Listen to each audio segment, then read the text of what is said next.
Washington didn't end their mandatory minicamp with fireworks, but if you really pay attention, the way that it closed said more about who the team is becoming than anything else all week. That and more right now on Locked On Commanders.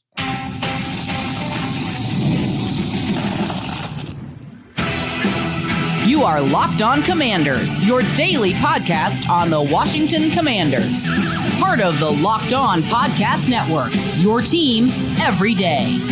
And welcome into Locked On Commanders, where we watch the film, break down the data, call it like we see it. I am your host, David Harrison. This is your daily podcast covering the Washington Commanders, part of the Locked On Podcast Network, your team every day. And not only am I here with you 5 days a week, but I'm also covering the Commanders for Sports Illustrated's CommanderGameDay.com and WUSA9.com. I want to thank you for making Locked On Commanders your first listen or view today. And whether you're an everydayer or just coming through for this episode, I appreciate you. Everydayers, however, those of you who come through every single day, a special thank you to you for continuing to do so and being one of the best parts of this program. Anybody out there, if you haven't already, please subscribe for free on YouTube or wherever you are listening to today's episode. If it's your first time here, welcome. Thanks for finding us. Hopefully you like what you see or hear, and you come back again very, very soon. Coming up on today's episode, why Dan Quinn's offseason plan may be the clearest sign yet that year two is about readiness, not about retooling, as they said last year. The offensive line is starting to make sense, and we're going to push back just a little bit on the Debo Samuel criticism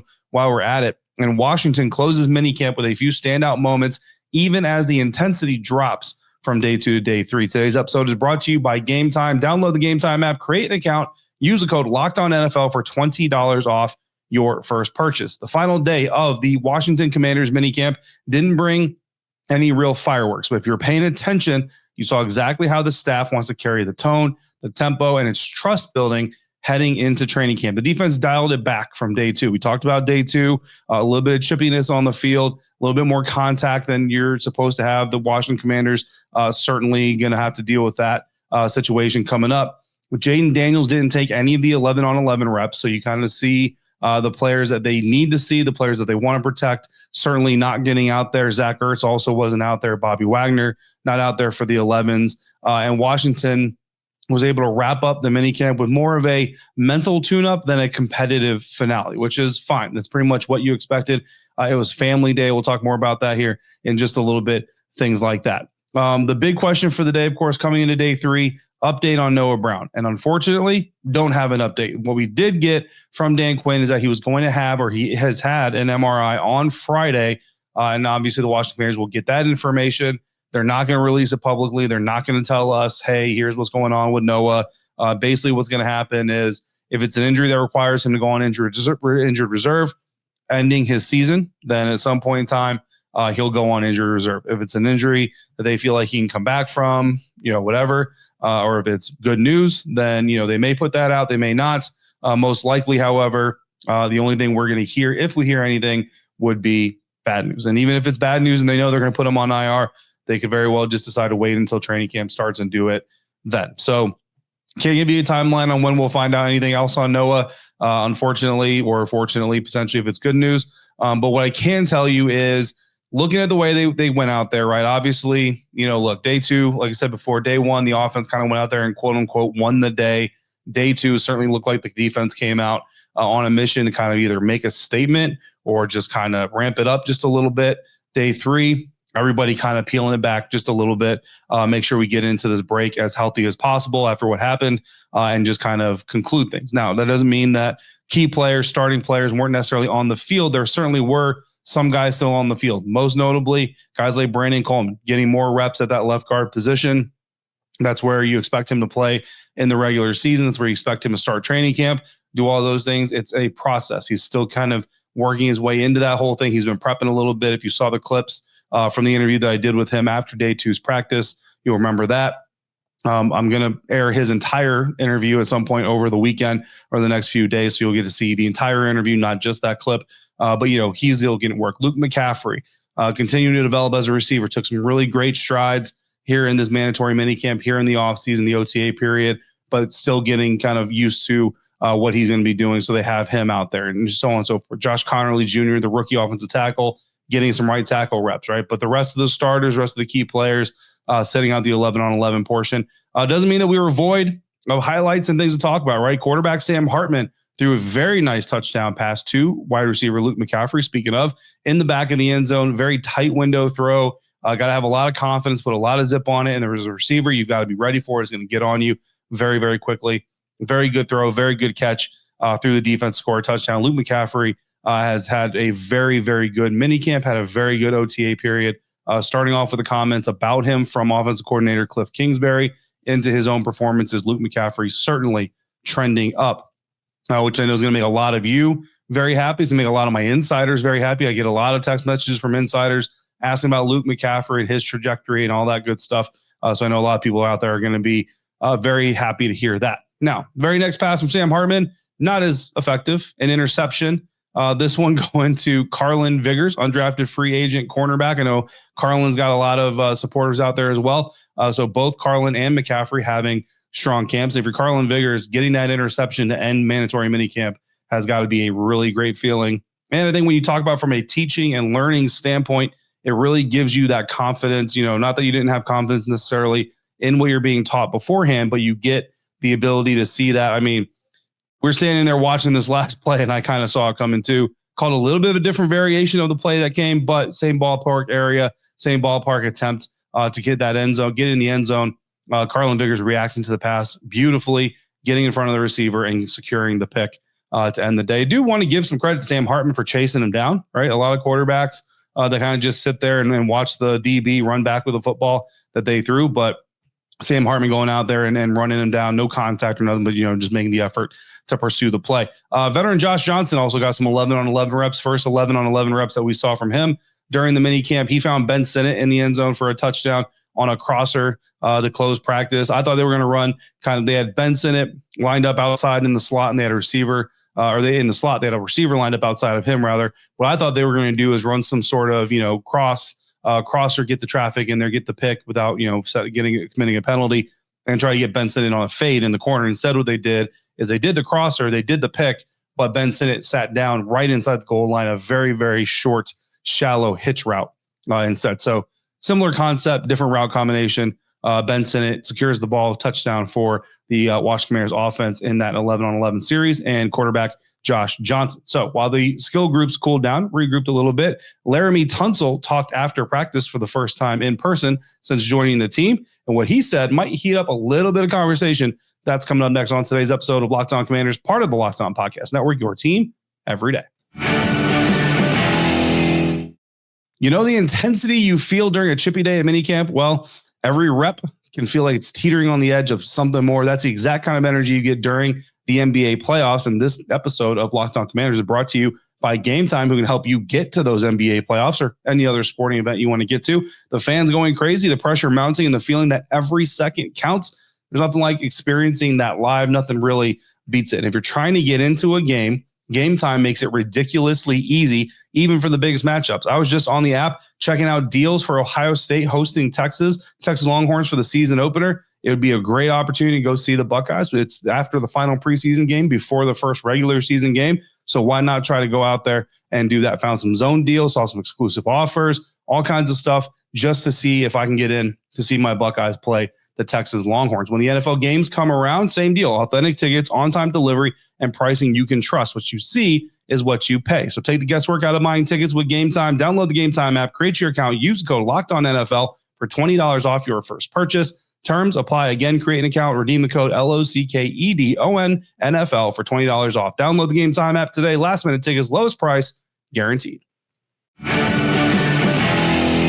When you hear new Washington Commanders left tackle Laremy Tunsil talk about Jayden Daniels, Josh Conerly Jr., and the culture of the Washington Commanders, it doesn't sound like he's joining a team searching for answers. It sounds like he's joining a team with a plan coming together, looking to incorporate him as part of that plan. Obviously, small sample size, but what do you think of the culture and kind of what they're building here in Washington? What stood out to you over the last couple of days? I mean, it's something special for sure. I mean, I think DQ did a good job putting the culture together, putting the players together, and just embracing this new chapter with the Washington Commanders. I've been here for 2 days, man. I love the atmosphere. Good energy, good people, man. What do you think about Jayden? Obviously, again, another small sample size, but you see him up close and personal. How do you develop that rapport in the early going? I try to get as close to as I can. I mean, as a quarterback, somebody I got to protect.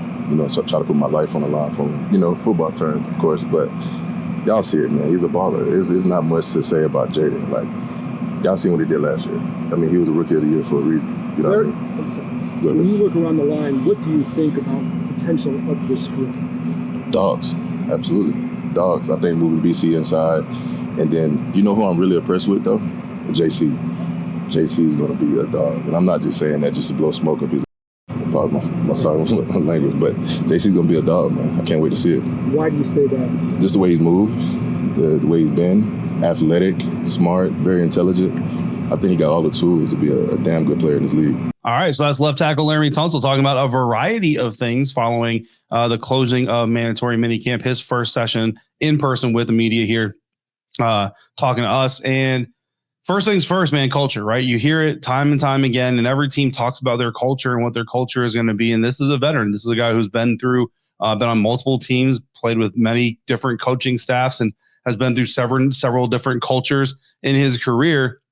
You know, so for a guy who has kind of seen a lot and been around a little bit, to come away kind of impressed with the culture of an organization, I think it says something. I think it speaks something. And again, it's not anything we haven't heard before from other veterans and other players joining this team, and even guys last year who were first year guys with this staff, with this team, and people who came to this team, right? You remember hearing Bobby Wagner and Zach Ertz talk about coming here for reasons, right? Whether it was Ken Norton Jr. motivated, Dan Quinn specifically, Cliff Kingsbury, right? Like the all-star cast of the coaching staff, as it's been referred to, setting the tone, and Laremy Tunsil already feeling it in just a very short period of time around the team. And then Jayden Daniels. I mean, I think we kind of all agree with Laremy there about Jayden. Like, what else do you say about him? You know, offensive rookie of the year for a reason, arguably the best rookie season any player has ever had in any league, any sport.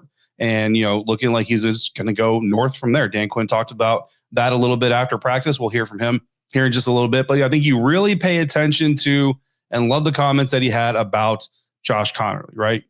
That he's going to be a dog, that he's got something, you know, special, and that he's not just blowing smoke up his, you know, what his butt. Those are things that you like to hear from a veteran, because again, it's those things that he doesn't necessarily have to say. He doesn't have to go out of his way. Like he could have easily very well just said, you know, oh, you know, getting to know the guys are really good. And, you know, we're coming along great. And I think we have a really good group of guys to look forward to working with them at training camp.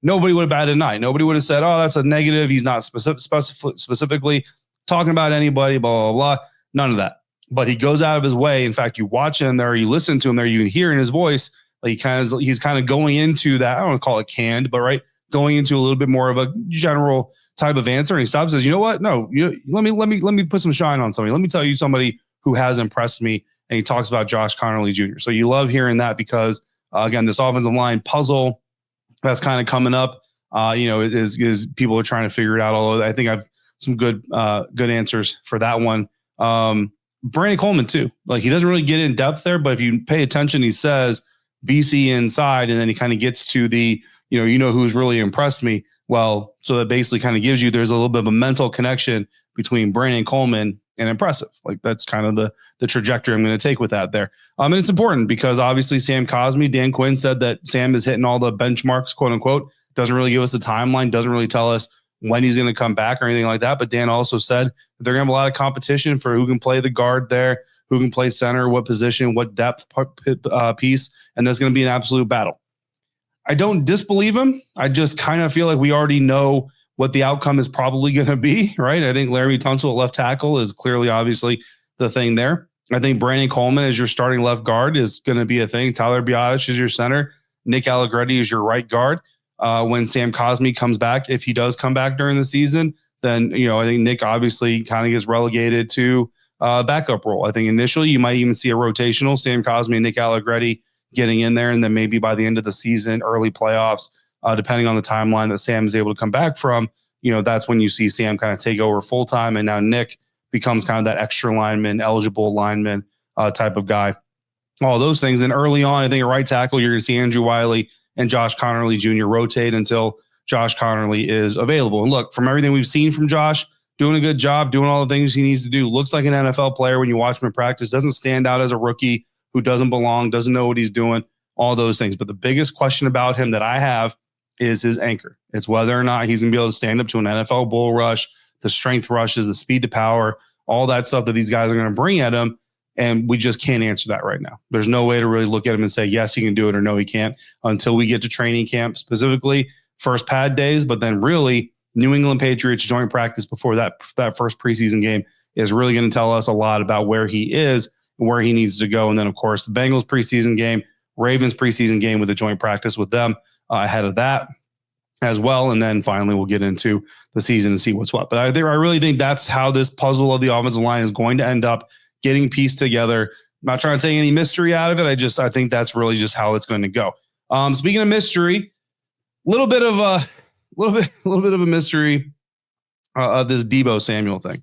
I've had a lot of conversations with insiders over the last couple of days. I've been asked about it on the radio in the DC area. I've been asked about it, for a TV spot that's going to air later or early next week. Here's what I'm going to tell you. Debo Samuel looks fine. Like Debo Samuel looks like Debo Samuel. He doesn't look chunky. He doesn't look overweight. Debo has always kind of had a running back build, and that's really kind of how he's used as like more of a receiving back, almost anything. Like he's got that bulldog mentality. He's got that bowl over you type of approach. So he's always looked like that. Like he's not your thin, tall receiver. He's never been that guy. But Debo looks fluid. He looks smooth. Hands are clean. Bob Ingram's been doing a lot of drills with these receivers where he's distracting them. He's waving things in front of them, putting things, in front of their face and everything, and making them make catches through the traffic, through the noise and all that stuff. He's done a very good job of that. There's been multiple deep ball routes run by Debo where he's getting down the field. There's been some completions on those. There's been a little bit of disconnect in those sometimes, but again, that's new receiver, new quarterback. They're working out the kinks. There's nothing wrong with that. The screen plays, the ones that are blown up are not because Debo is not doing what he needs to do. It's because the blocking fails. The defense just reads it right again. The other side of the ball gets paid to play as well. So, I know that there's some people out there kind of down talking Debo. Here's the best thing I can tell you from like a media literacy standpoint, and this is coming from someone who I cut my teeth in this business, covering this business from the outside in, right? Like when I started in this thing, I wasn't covering training camps. I wasn't covering practices. I wasn't covering games. I was covering it the way that a lot of people do in this business now. And there's a wide spread of who covers this game and how they cover it and what vantage point they have. And every single one of them has value. Something that I always tried to do when I was on the outside looking in and I was looking at other people's videos that they were taking on ground and all that stuff is try to read the vibe and figure out what context you have and don't assume context you don't have. And a lot of people, unfortunately, or fortunately, I guess, I don't know, unfortunately to me, are applying a lot of context that they don't know. They're watching videos of players basically jog through routes and calling a guy slow. They're looking at angles of a player and saying, oh, he looks fat to me on a 2D screen, not in the middle of the day that you're seeing the guy. Meanwhile, your local reporters, and again, I don't read every local report. I don't hear every local report, but I work side by side with every local reporter, covering this team. And we talk. We talk on the sideline. We talk in the media room. We talk in text messages. We talk on the phone, whatever. We talk. I have yet to hear a media member out there covering this team these last 3 days, like I have been, say anything negative about Debo Samuel, about his play, about his performance, about his shape, about his conditioning, any of it. And I don't think it's out there. So what I would say to you, do whatever you want, but whenever you hear something like that, turn back to your local people who are on ground watching it. And if those people are not taking this approach, then, you connect the dots. Probably means a little bit of something. But again, you can do what you want. Dan Quinn said, quote, Debo, I think the thing that probably stood out to me was the speed. I didn't know how fast he was until you get up and you get next to him and you see him. I knew the physical style, but I think the speed and the physicality together, that was something I was like, okay, this is going to be a hard guy to deal with, end quote. That's your head coach. That's head coach Dan Quinn, who sees more of Debo than I do, more of Debo than the rest of the reporters do. So, don't want to take it from me, take it from him. If you want to take it from someone who is in, I don't know, San Francisco or somewhere on Twitter that I don't know where their physical location is, but not on the sideline, Washington Commanders practice, by all means, go ahead. I'm just going to give you my opinion, my thoughts, truthfully and honestly from the sideline. While the offensive line is quietly forming a foundation, the mindset behind it all, from the coaching structure to the cultural clarity, might be the most important building block yet. That's coming up next on today's episode of Locked On Commanders, part of the Locked On Podcast Network, your team every day.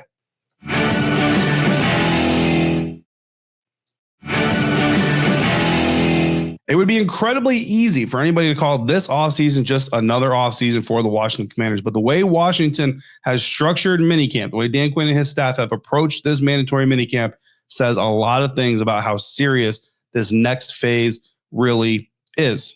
First things first I want to talk about is Washington Commanders bringing families to the final day of mandatory minicamp. Unfortunately, because of some morning obligations I had, I basically arrived to practice on Friday or on Thursday, the final day of minicamp, right as practice started. I usually like to be about an hour early, get set up, be there comfortably. If I hit traffic, it's not too big of a deal, all those things.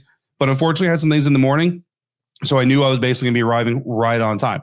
And because of it, as I'm walking in, a lot of family members are walking in, and there's wives, girlfriends, husbands of employees, brothers, sisters, coaches, family members, friends, kids, everybody just excited to come through.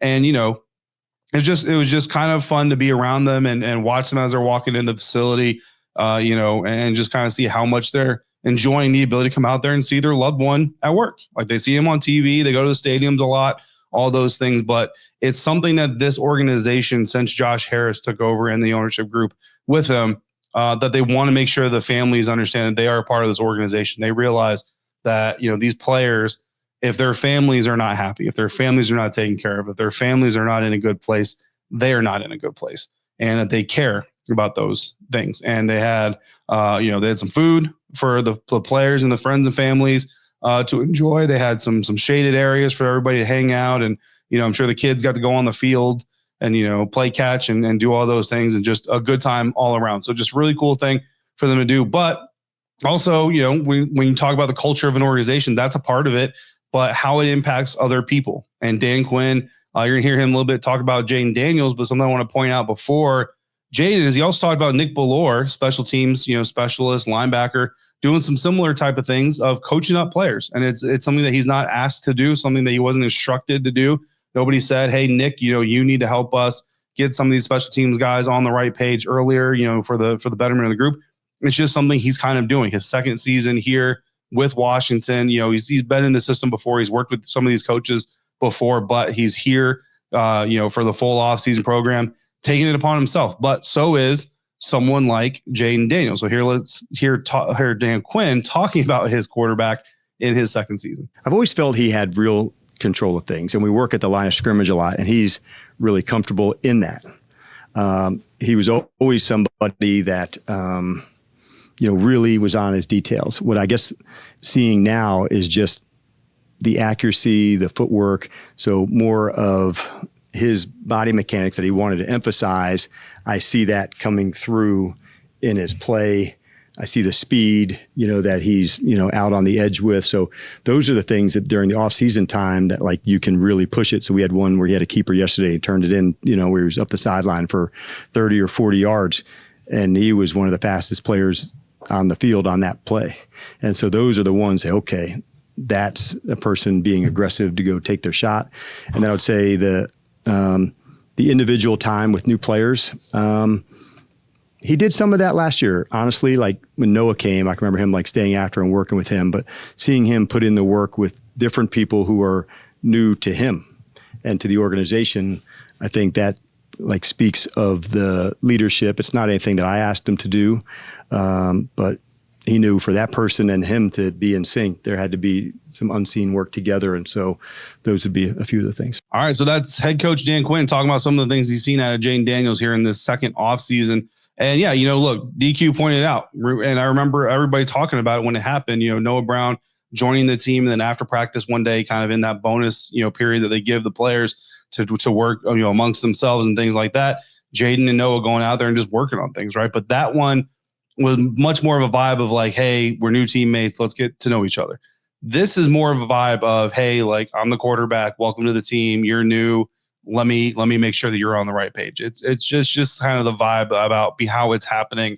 Similar to Nick Bellore, it's a veteran, and Jayden, again, he's a second-year player, so usually veteran. You're talking about a little bit more experience, but whatever it is, it's his experience and his leadership showing through, and wanting to make sure that guys are coming through. Dan Quinn also talked about receiver Luke McCaffrey. We talked about him having a really good mini camp, and it was actually very interesting and funny.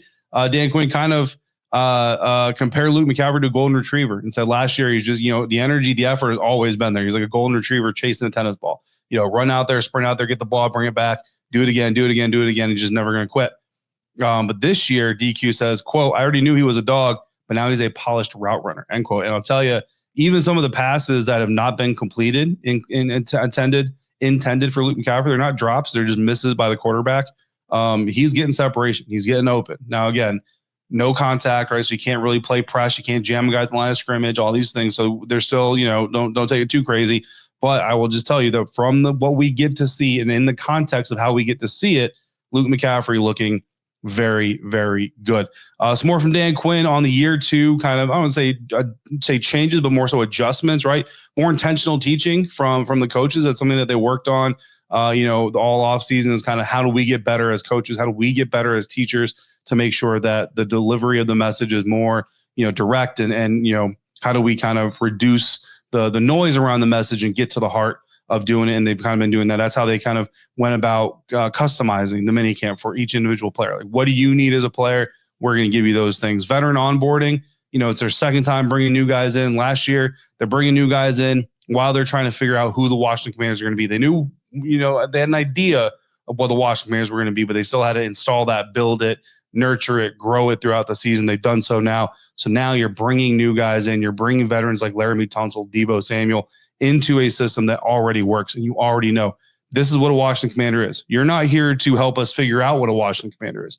You're here to be a Washington Commander. We're here to help you make sure you're going to be one of those things. Certainly has given a little bit of a different light on things. And then look, the offseason 40-day break. Dan Quinn talked a lot about that. Ken Norton Jr., Wes Welker addressed the players. We'll talk more about that advice on our next episode. Training camp install. Look, these guys are going to get away a little bit. This off period, much more an off period for the coaches than it is for the players. Players will have a lot of things that they need to work on to get ready for training camp. So this is kind of the only period where the coaching staff gets a little bit of a breather. So they've got a lot of things going on. So what we saw this week wasn't just the end of minicamp. It was a statement about where Washington stands and how it plans to move forward. That's going to do it for today's episode. Coming up next on Locked On Commanders, Jeremy Reeves got his extension and got a little bit empowered. Officially official on Friday. We'll spotlight the top 3 performers from minicamp and more. In the meantime, if you got questions or comments, you can text me directly by becoming a Locked On Commanders insider at joinsubtext.com/LockedOnCommanders. For your second listen of the day, check out Locked On NFL Scouting with Kyle Krabs and Joe Marino. As training camps get closer and roster moves keep coming, they're going to help you stay informed as possible. You can find Locked On NFL Scouting on YouTube or wherever you get this podcast. Thanks as always for making Locked On Commanders your first listen of the day every day. To all the everydayers, I see you, I appreciate you, and I thank you for coming through yet again. Until next time, stay safe, be good to each other. We'll talk again soon right here on Locked On Commanders, part of the Locked On Podcast Network, your team every day.